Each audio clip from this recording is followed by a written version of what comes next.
Martin Brundle did it again. He talked about Max Verstappen, giving him loads of compliments, and then brutally attacked him with an outright lie. The reason why he did it isn't because of British bias, a favourite topic of mine, or because he doesn't like Max Verstappen. No, it's more for political reasons to help a friend. Let's unravel this in the next 10 minutes, shall we? I'm Wimbo.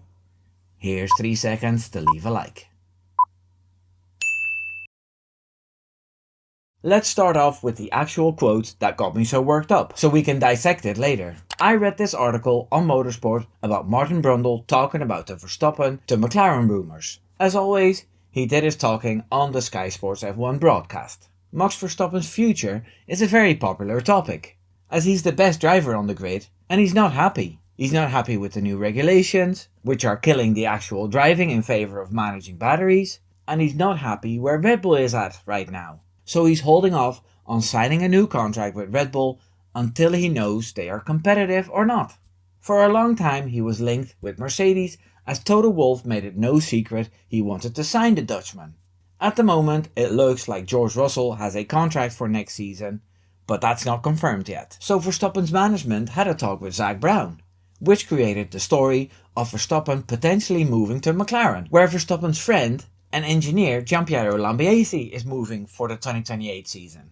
Martin Brundle talked about this first, saying these talks were part and parcel of F1. He said there are the 4 top teams: Mercedes, Ferrari, McLaren and Red Bull. It's your job as a driver manager to look around. It's your job as a team boss to do the same. Max Verstappen is the best driver on the grid, in my opinion, at this time. He's still the fastest and the most consistent and makes the least mistakes. So far so good, right? Well, brace yourself for what's coming next. There's a huge accusation coming now. One that I wasn't prepared for. If he might be springing out of Red Bull, my goodness. They wanted to torpedo the management of Red Bull, Team Verstappen, and they did that very well indeed. They started with Christian and it just carried on from there. I think they did a bit too good a job of wanting to move people out of the way at Red Bull, did Team Verstappen. I'm just going to let that sink in here. He's saying that Max Verstappen and his team are to blame for the exodus at Red Bull over the years, and not his friend Christian. I'm sure you know which Christian he's talking about. It's Christian Horner, the team principal who was fired by Red Bull GmbH. This wild accusation is something he blurted out in between some normal F1 waffle. It's quite obvious that managers of drivers talk to other teams, just in case, or to see how the market is. You don't need to be an ex-F1 driver or a journalist to know that. But this casual pointing the finger and blaming the Verstappen camp for basically everything that's wrong at Red Bull is shocking. So let's explore that a bit more. I have followed the Red Bull civil war quite closely. It was a big old mess, with no clear villain. All parties were driven by good intentions and motivations.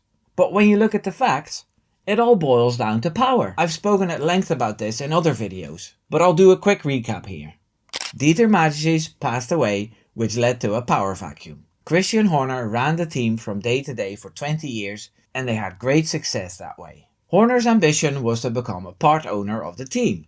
First of all, he felt he deserved more than a salary after all those years, but also because his philosophy of running a lean and mean F1 team was to have a small chain of command. So decisions were made swiftly instead of a lot of bureaucracy.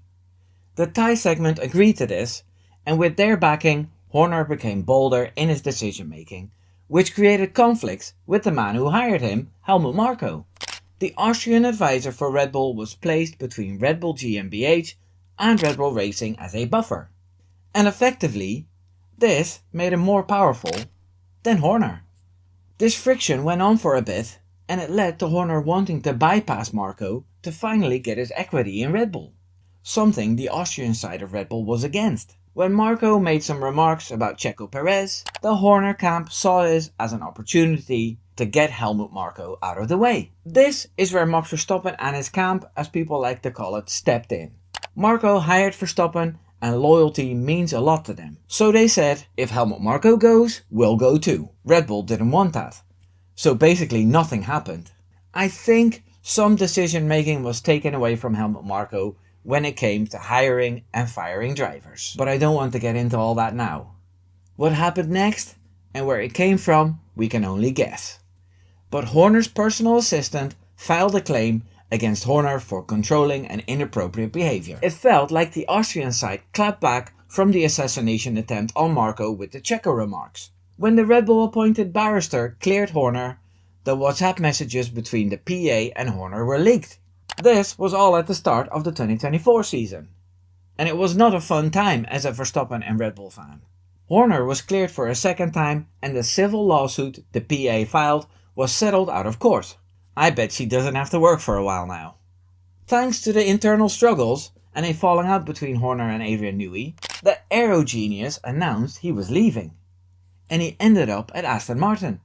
Jonathan Wheatley always wanted to become a team principal and Sauber gave him that opportunity. Will Courtenay got himself a better job and salary at McLaren, as did GP, but that was much later.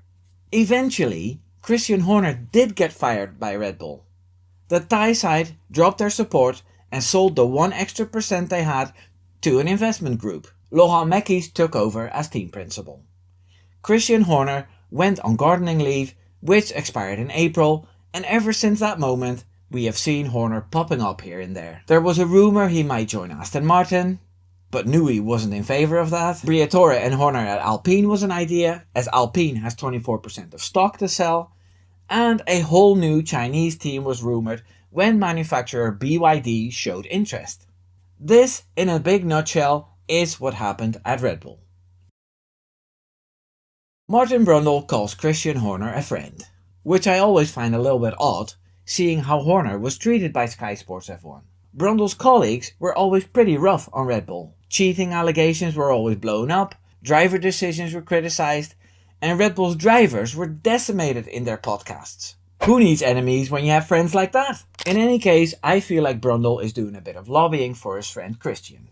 And a comment on a podcast shifting the blame from Horner to the Verstappen camp is something that could help Horner politically, even if it's an outright lie. I've seen tons of interviews with Verstappen where he talked about his future at Red Bull, where he clearly stated that it was important for him to keep the team together.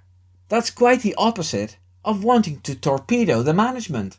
In an ideal world, Horner would have settled with the job he had and the huge salary it came with, and would have left his personal assistant alone, as a married man should. Horner already had a falling out with Newey when Horner stated that Adrian only had an overseeing job and walked in and out whenever he pleased. Amanda Newey, Adrian's wife, was very angry about that and called it utter bollocks or something on Twitter. You can't blame the Verstappen camp for Newey leaving after that. Jonathan Wheatley wanted to become a team principal to follow up Horner, but Red Bull waited so long with firing Horner, he found a home elsewhere. That is, until he found out he didn't like Switzerland and left his job.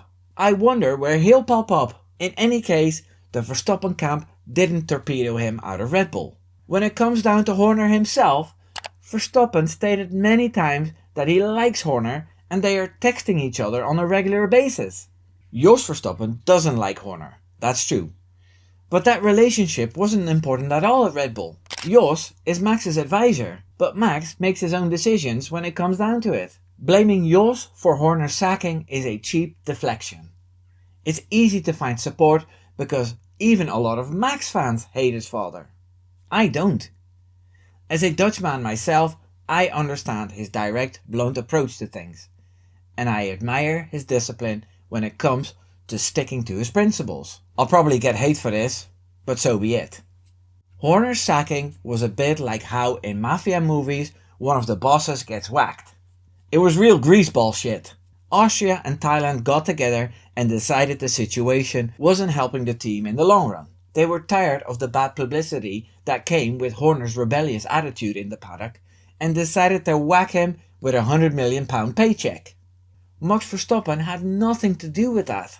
No team would allow a mere driver to make that call. It's ridiculous to even state that. It's a cheap way to shift blame and attention away from Christian Horner, and that's exactly what the motivation was for Martin Brundle to say what he did. It's okay to help a friend out, but don't do it by spreading false narratives. Also, Horner could have done with that support when Sky kept hammering on about when Checo was going to get fired, piling on pressure, on and on, until they finally let Perez go, to then criticise Red Bull for being too hard on their drivers. That would have been a great opportunity to call back Slater, Kravitz and Brooks. But Martin Brundle didn't do that. It was easier to gaslight the gullible Sky Sports F1 audience into thinking it was the Verstappen camp all along. Well, I hope karma finds you, Mr. Brundle. What goes around, comes around.